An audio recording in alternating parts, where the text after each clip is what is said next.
किसके बारे में पढ़ेंगे? प्रकाश का अपवर्तन। प्रकाश का अपवर्तन का मतलब क्या है? प्रकाश का अपवर्तन का मतलब है जब कोई प्रकाश की किरण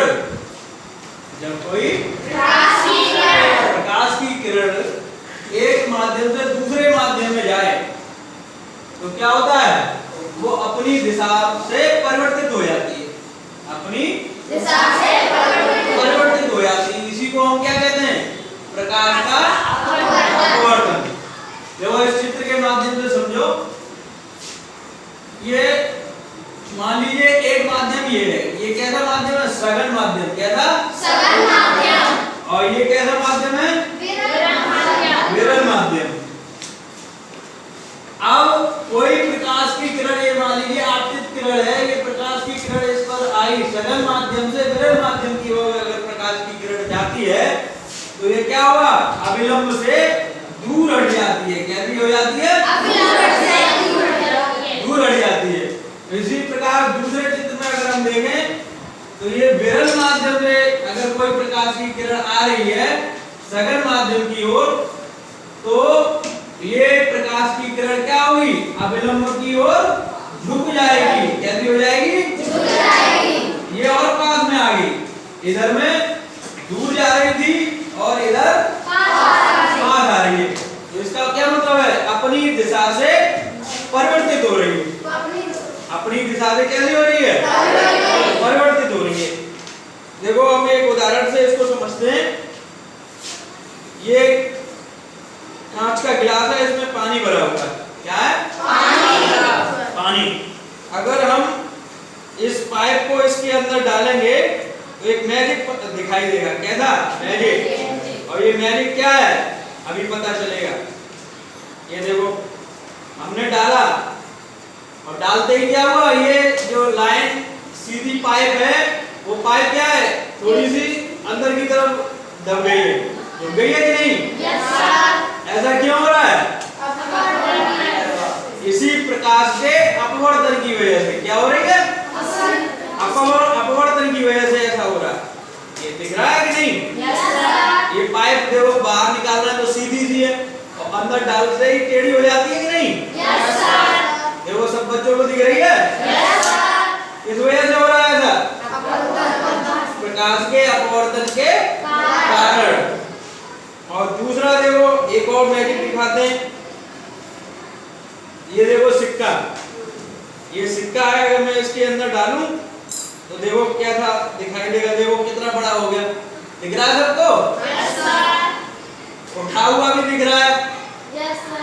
कुछ दिख रहा है? जैसा हम गहराई इसकी ऐसा लग रहा है जैसे ऊंचा उठा हुआ हो सिक्का, और इसकी आकृति भी बड़ी हो गई है। दिख रही है सबको? Yes sir. किस वजह से हो रहा है? प्रकाश के अपवर्तन के कारण।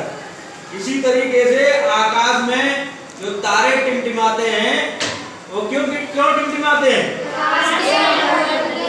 प्रकाश के अपवर्तन के कारण। कैसे?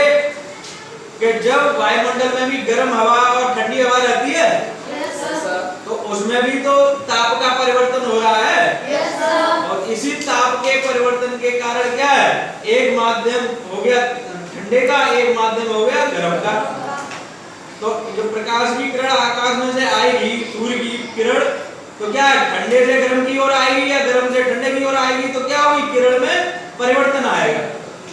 आता है? इसी वजह से तारे क्या होते हैं? टिमटिमाने लगते हैं। इसी तरीके से जब तालाब की ओर तुम जाते हो, तालाब में जब शांत जल होता है तो शांत जल के समय में तुम उस तालाब में देखना, वो जमीन जब दिखेगी तो थोड़ी सी जमीन उठी हुई दिखेगी। दिखती है उठी हुई? वो होती बहुत गहरी है लेकिन लगता ये है कि कम गहरा है। होता है कि नहीं? तो कई बार ऐसा होता है हम उसमें पैर भी डालते हैं तो एकदम दक्षिणा नीचे की तरफ घुस जाते हैं। तो इस वजह से होता है कि तुम्हें अंदाजा ये था कि ये गहरा कम है और पैर डालते ही लगा गहरा ज्यादा हो गया। हमें ऐसा क्यों दिखाई दिया? इसी प्रकाश के अपवर्तन के कारण। समझ में आई बात? उसी तरीके से जब सूर्योदय और सूर्यास्त होता है, सूर्योदय जब सूर्य निकलता है उस समय हमें सूर्य कितना बड़ा दिखाई देता है, लाल लाल दिखाई देता है। Yes sir. इसी प्रकाश के अपवर्तन के कारण दिखाई देता है। इसी वजह ऐसे ही जब सूर्य अस्त होता है उस समय भी ऐसा होता है, जब वो छिपने लगता है तो सूर्य का साइज क्या हो जाता है, बड़ा भी हो जाता है और लाल भी हो जाता है। ऐसी चीजें होती हैं। और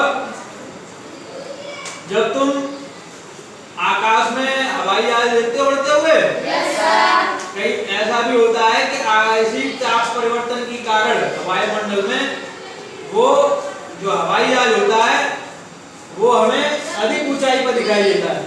किस वजह से? इसी प्रकाश के अपवर्तन के कारण। समझ में आया?